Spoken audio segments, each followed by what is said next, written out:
The 48 law of power के episode 11 में आप सबका स्वागत है। हमारी वीडियो थोड़ी लेट हो गई, इसके लिए मैं आपसे माफी चाहूंगा। और चलिए शुरू करते हैं आज के एपिसोड को। मैं उम्मीद करता हूं कि आपको हमारे पिछले एपिसोड पसंद आए होंगे। द 48 लॉ ऑफ पावर में अभी तक हमने 10 एपिसोड सुने हैं। आज हम एपिसोड 11 में, जहां आज हम द 48 लॉ ऑफ पावर का 11वां नियम समझेंगे।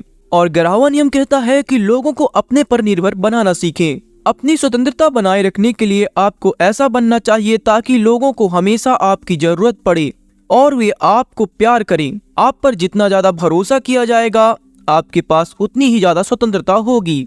कुछ ऐसा करें ताकि दूसरे अपनी सुख समृद्धि के लिए आप पर निर्भर बन जाएं। ऐसा करने के बाद आपको किसी चीज का डर नहीं रहेगा। लोगों को इतना ना सिखाएं कि आपके बिना उनका काम चल जाए। एक कहानी है जिसमें दो घोड़े अपनी पीठ पर एक एक गट्ठर लाद कर ले जा रहे थे। आगे वाला घोड़ा अच्छी तरह चल रहा था, लेकिन पीछे वाला घोड़ा आलसी था। उसके मालिक ने पीछे वाले घोड़े का गट्ठर भी सामने वाले घोड़े पर लाद दिया। गट्ठर का वजन बढ़ने के बाद पीछे वाला घोड़ा आसानी से चलने लगा और आगे वाले घोड़े से बोला, तुम मेहनत करो और पसीना बहाओ। तुम जितनी ज्यादा मेहनत करोगे तुम्हें उतना ही ज्यादा कष्ट उठाना पड़ेगा। जब वे सराय तक पहुंच गए तो मालिक ने कहा, जब मैं एक ही घोड़े पर सारा सामान लाद सकता हूं तो फिर मैं दो घोड़े को खिलाने पिलाने का खर्चा क्यों उठाऊं? इससे अच्छा तो यह रहेगा कि मैं एक घोड़े को भरपेट खिलाऊं और दूसरे की खाल उतरवा लूं। कम से कम मुझे उसकी चमड़ी तो मिल ही जाएगी। और उसने ऐसा ही किया। आपकी शक्ति का सबसे बड़ा सबूत यह है कि आप लोगों से अपनी इच्छा के अनुसार काम करवा सकते हो। जब आप लोगों को मजबूर किए या दुख दिए बिना ऐसा करें, यानी जब वे अपनी मर्जी से आपकी इच्छा के अनुसार काम करें, तो आपकी शक्ति कोई छू भी नहीं सकता है। इस स्थिति में आने का सबसे बेहतर तरीका लोगों को अपने ऊपर निर्भर करना है। मालिक को आपकी सेवाओं की जरूरत है। वह कमजोर है या आपके बिना काम नहीं कर सकता है। आप इतनी गहराई तक उसके काम में डूब चुके हैं कि आपको हटाने से उसे बहुत मुश्किल आएगी, या आपकी जगह पर किसी अन्य व्यक्ति को प्रशिक्षण देने में उसका बहुत सा कीमती समय बर्बाद होगा। एक बार जब इस तरह का संबंध स्थापित हो जाता है तो आपकी स्थिति मजबूत हो जाती है और आप मालिक से अपना मनचाहा काम करवा सकते हैं। आप सिंहासन के पीछे बैठे राजा के उस सेवक की तरह होते हैं जो दरअसल राजा को नियंत्रित करता है। उन लोगों जैसा ना बने जो गलती से यह मान लेते हैं कि आत्मनिर्भरता सबसे बड़ी शक्ति है। शक्ति संपन्न बनने के लिए लोगों से संबंध बनाना जरूरी है। आपको समर्थकों, प्यादों या कमजोर मालिकों की जरूरत हमेशा पड़ेगी। अगर आप खुद को जरूरी नहीं बना पाते हैं तो पहला मौका मिलता ही आपको बाहर कर दिया जाएगा। आपकी जगह पर किसी कम उम्र वाले, कम महंगे और कम जोखिम वाले नए व्यक्ति को नियुक्त कर दिया जाएगा। यह जोखिम ना ले और लोगों को अपने पर निर्भर बनाए। जब सब कुछ आप पर निर्भर होगा तो आपको निकाला नहीं जा सकता है। आपको निकालने का मतलब तबाही है, इसलिए आपका मालिक यह जोखिम कभी नहीं ले सकता। इस तरह की स्थिति में आने के बहुत से तरीके हैं।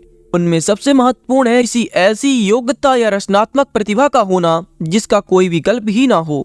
आपको जीनियस होने की जरूरत नहीं है। आपको तो बस एक ऐसी योग्यता की जरूरत है जो आपको भीड़ से अलग कर दे। आपको ऐसी स्थिति बनाना चाहिए जिसमें आप तो दूसरा मालिक या संरक्षक आसानी से खोज सकते हो, लेकिन आपका मालिक आपके जितना विशेष योग्यता वाला दूसरा सेवक आसानी से नहीं खोज सकता हो। पर अगर आप वास्तव में परम आवश्यक ना हो तो भी आपको परम आवश्यक होने का नाटक करना चाहिए। विशेष ज्ञान और कुशलता का ढोंग करने से ऊपर बैठे लोग यह सोचेंगे आपके बिना उनका काम नहीं चल सकता। निक्सन ने व्हाइट हाउस में बैठने के बाद बहुत से लोगों को निकाला तो हेनरी किसिंजर बच गए। इसलिए नहीं क्योंकि निक्सन की नजर में किसिंजर से ज्यादा अच्छा कूटनीतिज्ञ नहीं था। कई कूटनीतिज्ञ किसिंजर से ज्यादा निपुण थे।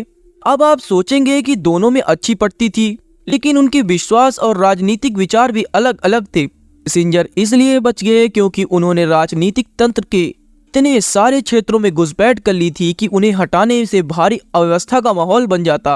प्रशासन के इतने सारे पहलुओं और विभागों में उनका दखल था कि उनका ट्रम्प कार्ड बन गया था। इससे उनके कई समर्थक बन गए। अगर आप इस तरह की स्थिति में आ जाते हैं तो आपसे पीछा छुड़ाने में बहुत बड़ा जोखिम होता है, क्योंकि सभी आप पर निर्भर हैं। आखिरी चेतावनी, यह ना सोचें कि अगर आपका मालिक आप पर निर्भर है तो वह आपसे प्रेम भी करेगा। सच तो यह है कि वह आपसे जलेगा और डरेगा।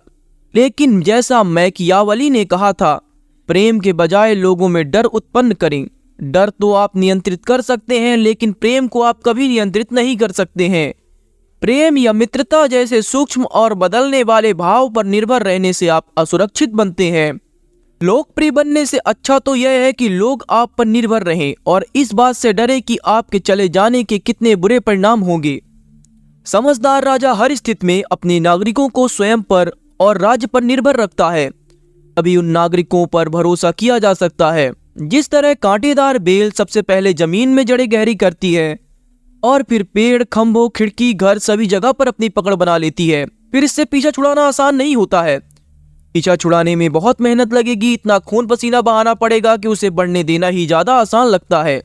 विशेषज्ञ की राय है कि लोगों को अपने पर निर्भर बनाएं। इस तरह की निर्भरता से ऐसा बहुत कुछ हासिल हो सकता है जो शिष्टाचार से नहीं हो सकता। जो अपनी प्यास बुझा लेता है वही तत्काल कुएं की तरफ पीठ कर लेता है, क्योंकि अब उसे उसकी जरूरत नहीं है। जब निर्भरता खत्म हो जाती है तो शिष्टता, सभ्यता भी खत्म हो जाती है और उसके बाद सम्मान भी। अनुभव से आपको पहला सबक यह सीखना चाहिए कि आशा को जीवित तो रखें, लेकिन पूरी तरह संतुष्ट ना करें। सम्राट को हमेशा आपकी जरूरत होनी चाहिए। मैं उम्मीद करता हूं कि आपको यह एपिसोड पसंद आया होगा। यदि आपने पुराने एपिसोड नहीं सुने हैं तो उन्हें भी जरूर सुने, लिंक डिस्क्रिप्शन में है। मैं मिलूंगा आपको नेक्स्ट एपिसोड में, जिसमें हम अगले नियम को समझेंगे। अगले एपिसोड को सुनने और देखने के लिए हमारे चैनल को सब्सक्राइब करके बेल आइकन को ऑल पर सेट करें और सुनते रहें राइडेज वी बुक विथ मी।